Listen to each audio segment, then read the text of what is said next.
Welcome to our December online teaching with the Great Council of the Grandmothers.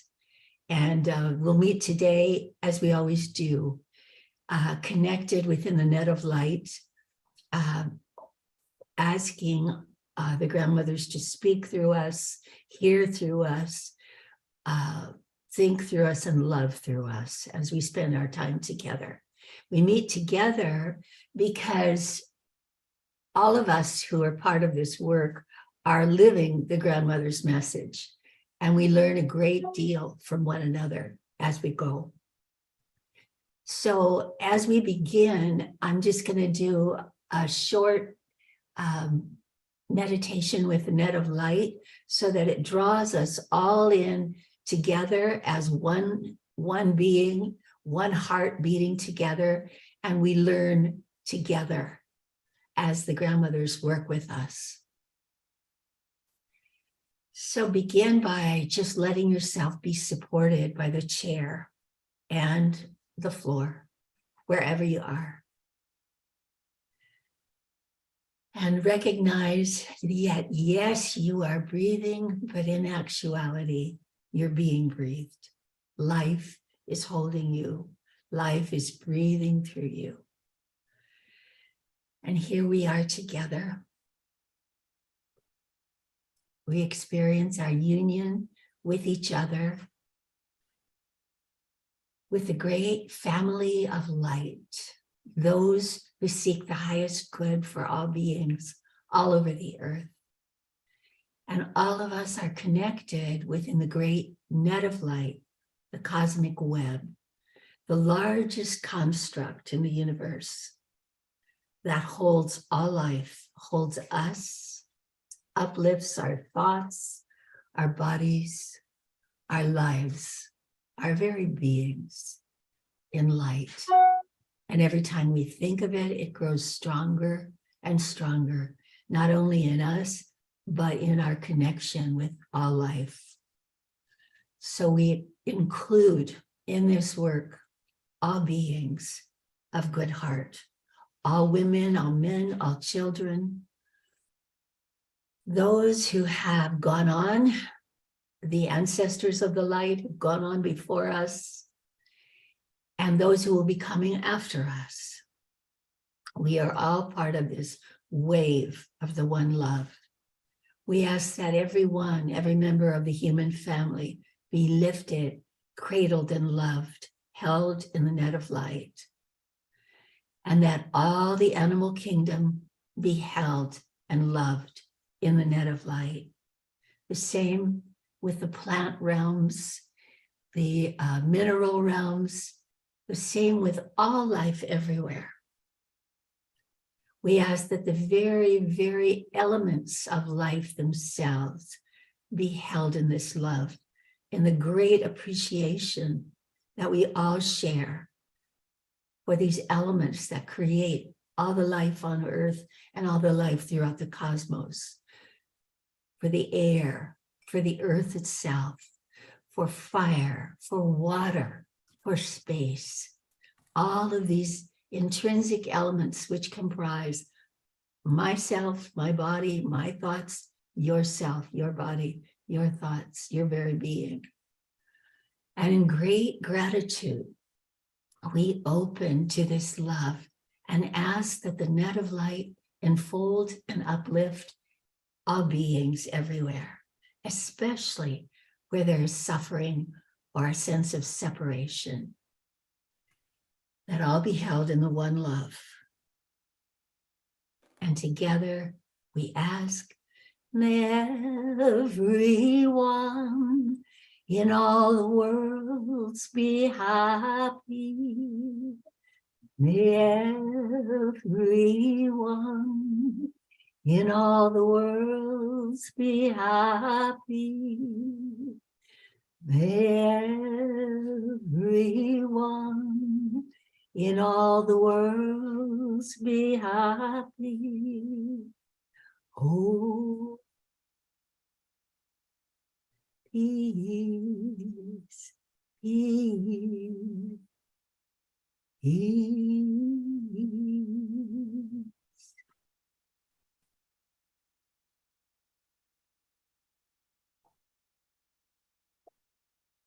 Notice how you feel as peace penetrates your being more fully, and you assimilate and begin to soak in that great peace of which you are a part. And as you think of receiving, you allow the space for all beings to receive, because we are all part of the net of light, connected in this fabric of being the way we are. As I fill with peace, the plants behind me fill with peace. As Paul fills with peace, each of us fills with peace.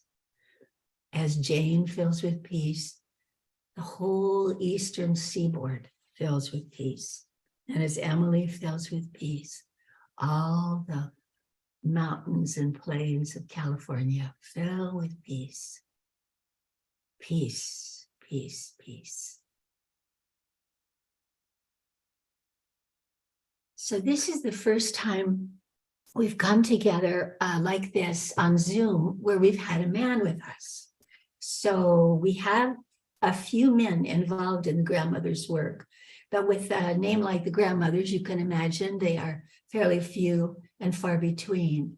So Paul has been with us. You've been with us for a long time, Paul, right? You've been coming to gatherings for, well, 7 years. It's yes, it'll be 6 years Yeah. coming up. Yeah. Yeah. And you've even been here to my home in Petaluma, where we've had gatherings, and to the large gatherings as well. And then Emily's been with us for a long time.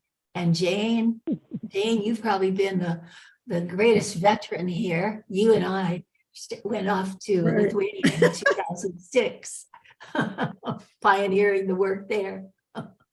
So what I'd like to talk to you today, talk about today, is how this work with the net of light and the grandmothers have informed your way of relating with the opposite sex. So most of us are women here, but we have Paul as well to relate to this. So there's a lot of disharmony and distrust, bad feeling, and confusion between the sexes. The war between the sexes, all of this has been going on for a very, very long time. A lot of controversy about patriarchy, the role that patriarchy has played, and what will it mean to have a matrifocal focus instead of a patriarchal focus. All of that, it's just all up in the air. But with the grandmothers, it's fairly simple, the way things work out. It's never the way we think they're going to work out, but in a very simple way. So what I'm going to do is I'm going to read a little bit from the grandmother's fourth book, The Return of the Mother.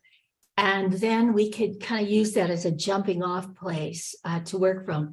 I'm looking at the introduction to the book, and I'm going to look at the start with where the grandmothers speak, and just read a couple paragraphs there. Here's the last one. For many years, the grandmother said, woman has lived cut off from her position of power on earth. Long ago, when she was removed from her station in life, she became separated from her own essence. Deprived then of her inherent power, woman, who'd been the hub of life's wheel, was forced to live offset from her center, forced to live without power. Woman was pushed to the side, so to speak, they said. And although the denigration of the feminine principle occurred thousands of years ago, its effects are still felt today. From that long ago time until now, woman has been unable to sustain a position of power in life. It is the female of the species that anchors life on earth. The female gives birth, tends to the young, nurses the sick, and cares for the dying. The human female supports life through all its stages, birth through death. She is the natural hub of the wheel for the human family. But when patriarchy supplanted her and claimed this position for itself, it removed the hub. So what the grandmothers say is the problems, the painful reactions that we experience now in our lives vis-a-vis relating to members of the opposite sex all relate back to that removal of woman from the hub of the family of life, where she lost her sense of who she really was and her sense of power. And that from that comes all the resentments, the angers, the fears on the sides of both male and female. So considering this, how do you relate to this? And what have you learned from the grandmother's work and work with the Net of Light that has helped you?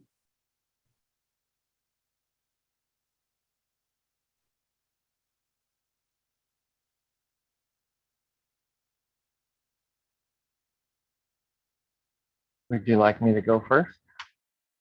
Anybody can. Go ahead. Okay.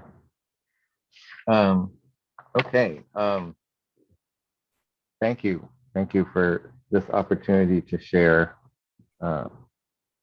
my story and what I've learned. Because for me, what I've learned has been transformative.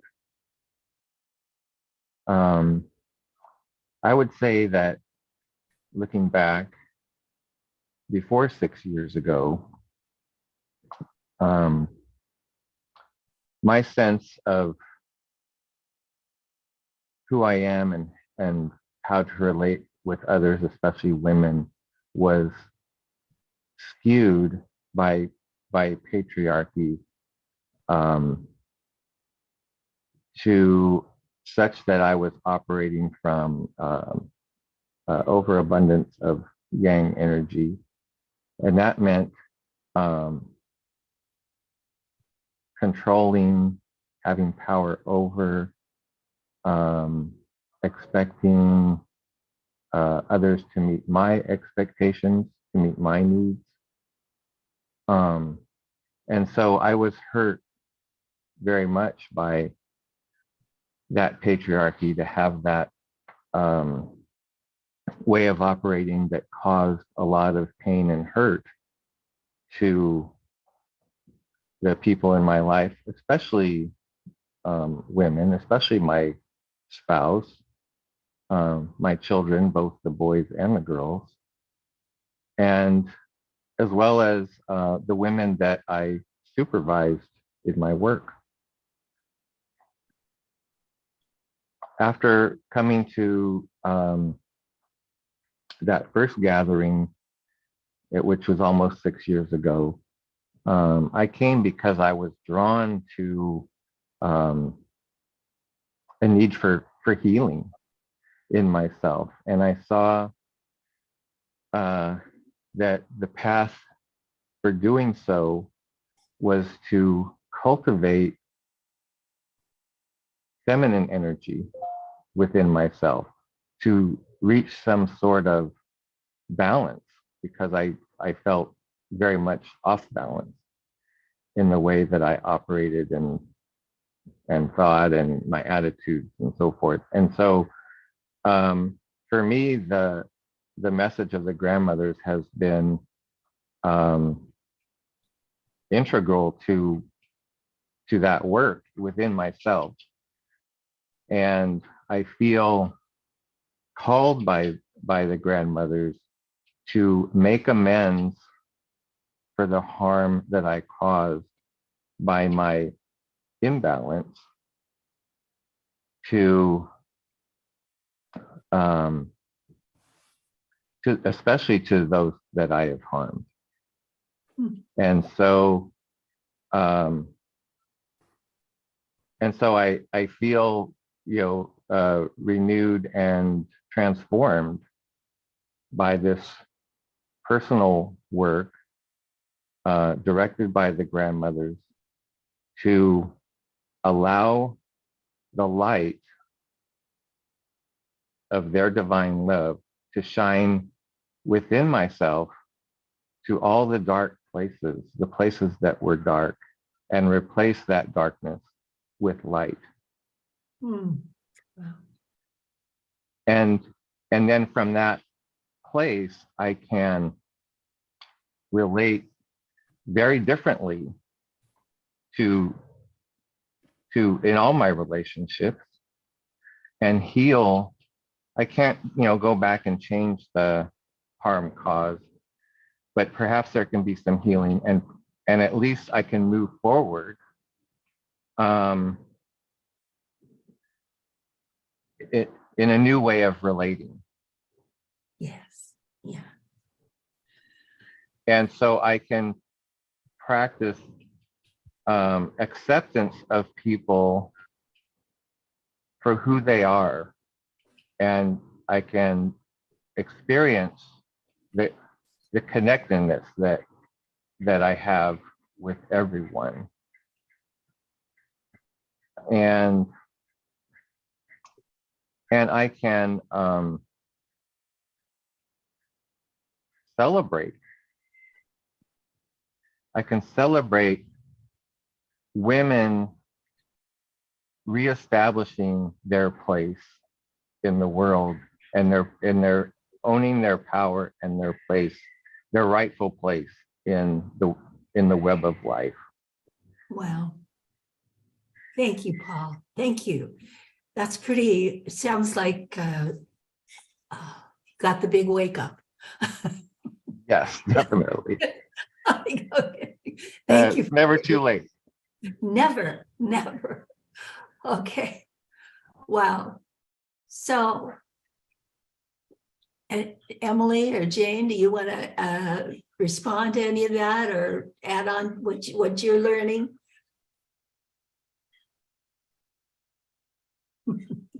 Well, can you hear me? I don't know if my video is on. You can?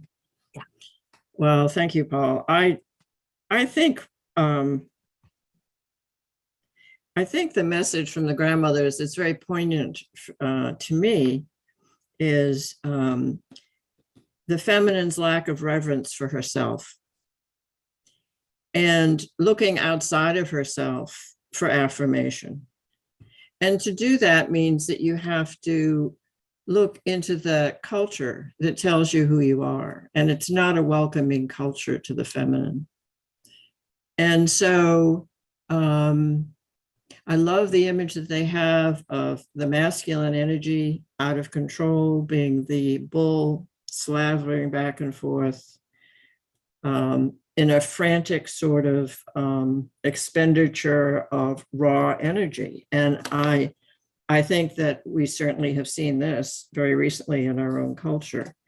And that patriarchy that you speak of is power over something. And I always think that if we could find a way, and I think the grandmothers give us that way, of having a gentle reverence for ourselves as the feminine, understanding that we cannot be defined by the larger culture, because that comes from a patriarchal perspective. And we think differently, and we respond differently, and we are different. And so this sort of lack of reverence toward those qualities that define the feminine by the masculine has led to an enormous imbalance. But I think that the imbalance is within the feminine herself. And therefore, when the grandmothers laugh and they hold you in a circle, and when they welcome you into the circle, and they tell us that they hold us and laugh at our sense of inadequacies, giving us an opportunity to sing, to regain that knowing that we still have, even though it's very distant.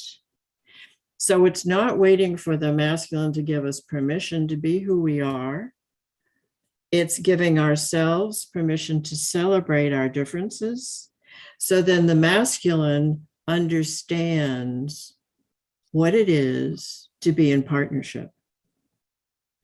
And because they don't understand that, because we have not understood partnership within ourselves. So what an enormous burden we place on the masculine to define whether we're cute enough, sweet enough, giving enough, whatever it is exhausting for both genders. It's just exhausting. And having been married for 55 years, I can tell you, it's just exhausting. And to finally get to the place where I allow myself to be quiet. I allow myself permission to really ask myself, what do I want to do in the next 5 minutes? When I really want to ask myself, what puts me in a place of accepting other people's perceptions of who I am, not only accepting the perceptions, but acting on them, instead of listening to myself and understanding that I am connected to the grandmothers because of who I am. I occupy this space. Nobody else occupies it. It's my space. And how do I choose to acknowledge that? And so there is a sense of gratitude and a sense of humility, understanding that I am very unique, as is the next person, and understanding that there's a great difference between humility and humiliation. Gotcha. And if we look within ourselves through our connection with the divine, with the grandmothers, there isn't any humiliation. There's only humility of being one of many on a common path. And whether, and that gives us, that gets the masculine off the hook so that they don't have to decide whether we're okay or not okay. They need to do that with themselves. It's hard enough to do it with themselves. And to put them in a position of doing our work for us is unfair, and it's a disaster. It's like, as they say, going to the hardware store to buy milk. So there is a great deal of cherishment and celebration when there is the possibility of true partnership. And may I say that it's also really, it's humorous to when one realizes how much one has accepted bad behavior from yourself and from the other as a reality. I mean, it's just humorous. I remember I was a social worker, and I finally knew I had to stop working because some woman came in and was telling me what her husband, partner, or whatever was doing to her. And I burst out laughing. And I said, "He did what?" And she said, "Well, I didn't come in here to be laughed at, you know." And I thought, yeah, she did not. But when you start digging out of the tunnel of, seeing yourself as a reflection in somebody else's viewpoint, it's a problem. So, okay. That's what I have to say. Okay. Emily, to you. Oh, I'm so deeply moved by what you two have shared. And I guess I would start by saying that for me, the grandmother's framework, and I think you've both touched on this, of understanding that it's an imbalance that is at the root of all the great suffering we see in our world, that has existed under this patriarchal construct. And they tell us so clearly that they have come to remedy that imbalance, to bring us back into balance. And having come to this work and to the grandmothers over a decade ago, and giving myself ever more to the great love that the grandmothers bring into our hearts. I have felt those imbalances in myself steadily shift, and have become able to see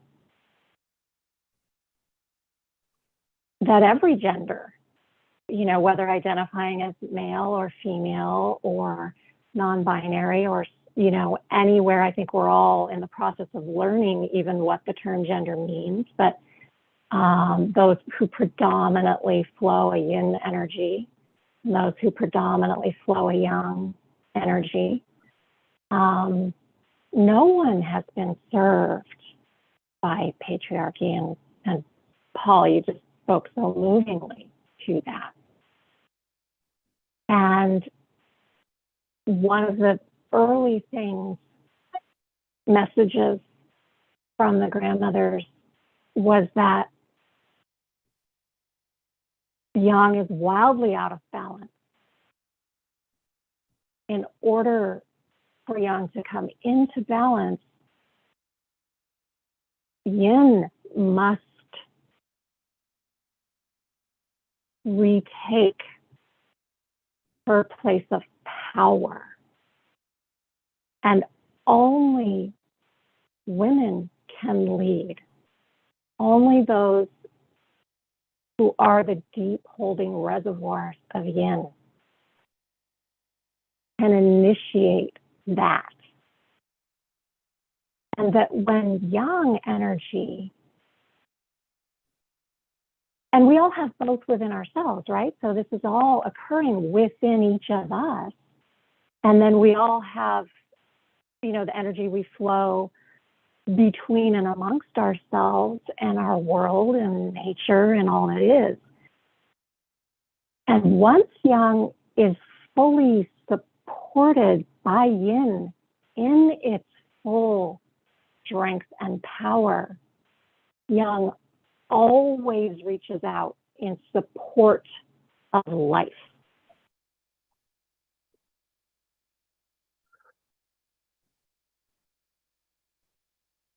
And that is the greatest comfort in understanding that, you know, I don't have to try to, you know, do anything more than address what's within me in order to play the most powerful role in ushering in these changes that the grandmothers have told us are coming as the mother returns, as the feminine principle retakes her place at the center, at the hub of the wheel. And in allowing the grandmothers to love me, allowing them to help me receive that vast, great, magnificent love, I've slowly watched myself come to the center of me and gradually and steadily put myself at the center of my own life. And the strength that has come from that to know myself in this new way, the words the grandmothers use, you know, the magnificent, powerful being of love that I am, that each one is.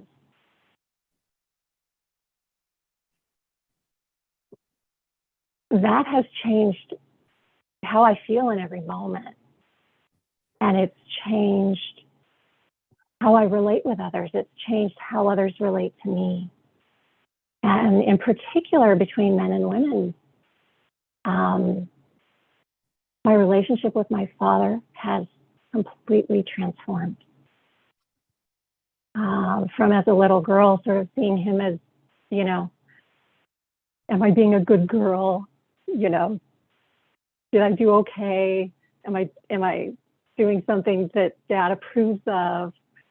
Or am I going to get in trouble, or, you know, maybe yelled at? A very tentative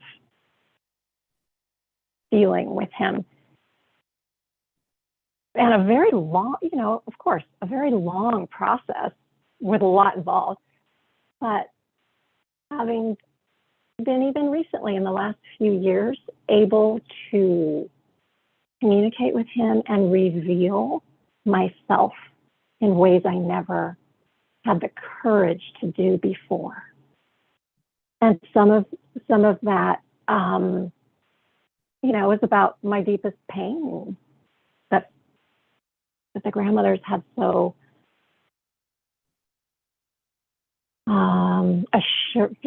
steadfastly helped me sort of let go of, heal. I'm going to interrupt And some here. of my- because I think this is really, Emily, what you're touching on here is really important. I've been listening to the three of you, and I'm so struck by how deep your commitment to the grandmothers is, and how deep your understanding of all that they're teaching is. And I'm thinking, practically speaking, what helps you? Like, is it like reading their books? Is it a particular meditation? Is it a song? Is it a communication with the net of light? What is it that helps you practically stay on this? Because you're very, each of you really, really committed and are on this path of truth. You're right there, like like hunt the woolly mammoth. You are going straight ahead. You each are. What helps you do that? Because I'm thinking of the people who are with us today, listening to you, who are, you've all been doing this quite a while. Maybe they're just starting. What has helped you to do that? If you could each maybe share a couple of things that kind of are like guideposts for you to keep staying on the path, that would be real helpful.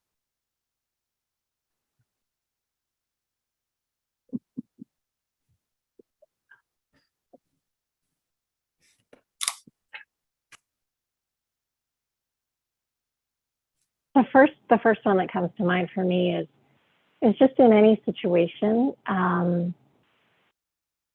asking, just bringing it back to myself.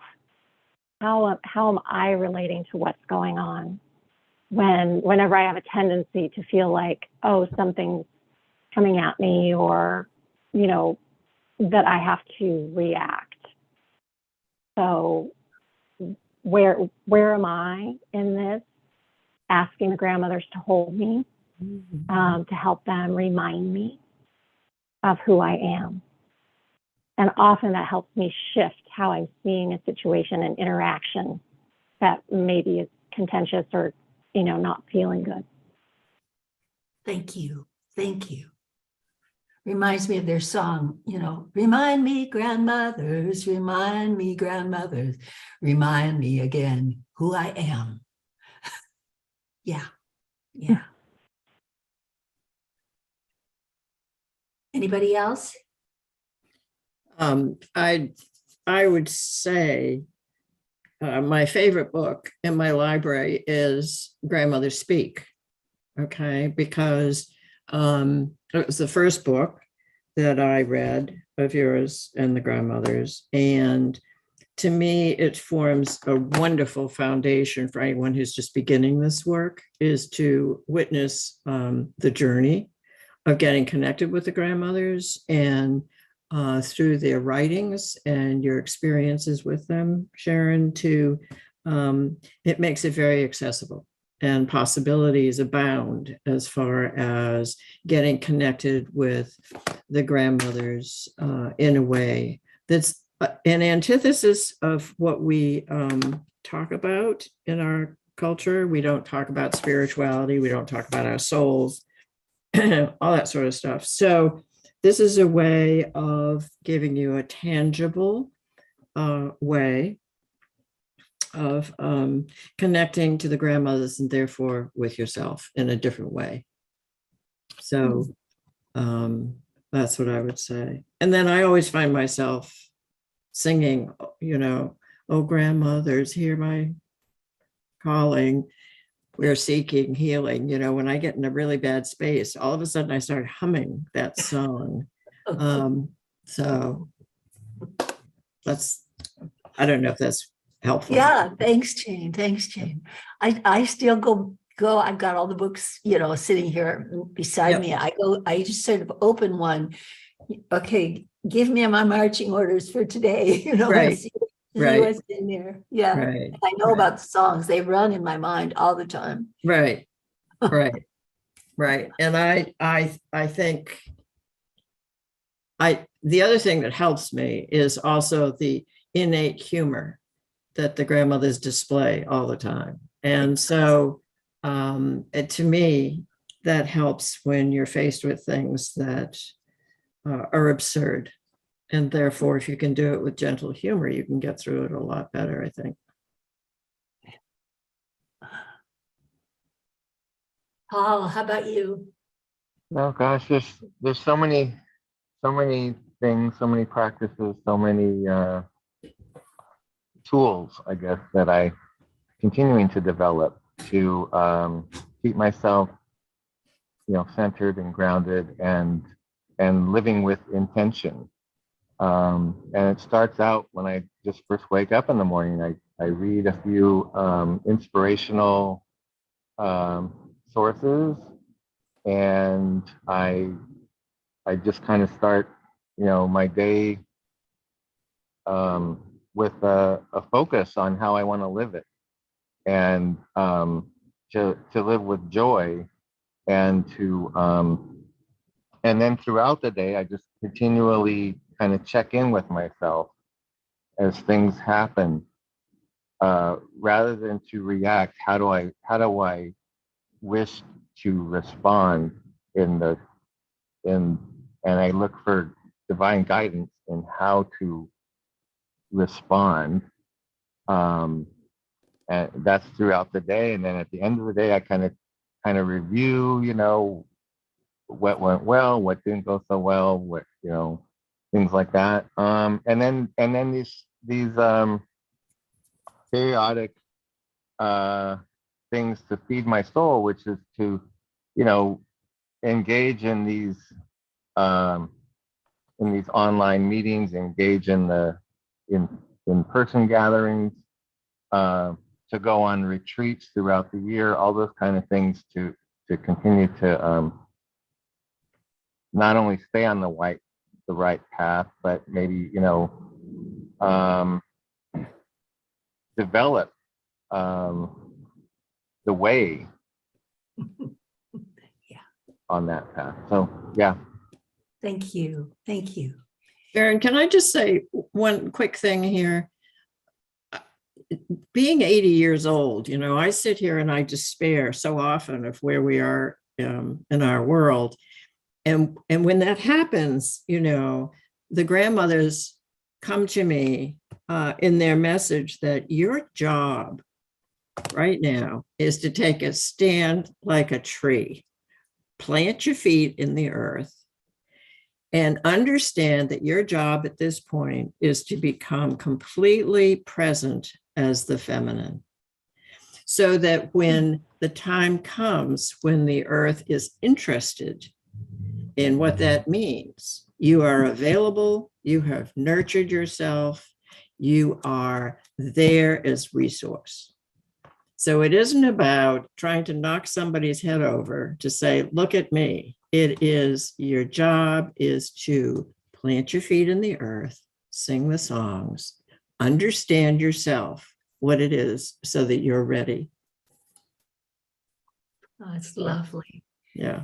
That's lovely. So let's end like that. Think of yourself as a tree. And for some of you, you'll feel like you're a little sapling just getting started. For others, you will feel a larger size and weight and ballast in holding.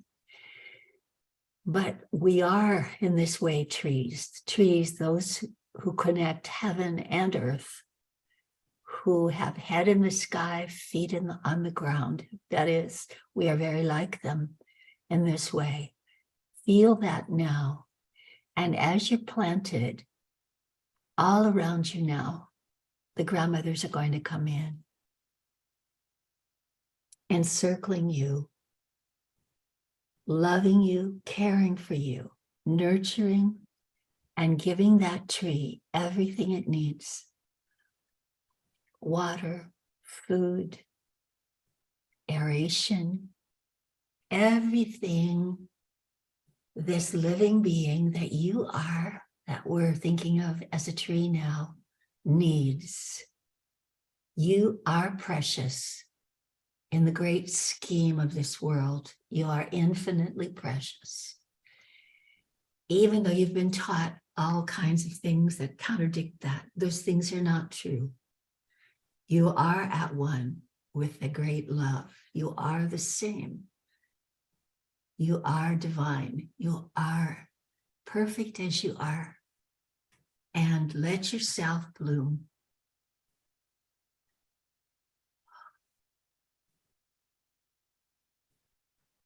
And feel how it feels to just be so cared for, in your right place, planted here and now, just where you are. And as the grandmothers hold you and encircle you, through my voice, they're going to sing to you. And they sing, "Oh, how we love you. Oh, how we love you. Oh, how we love you. Oh, how we love you."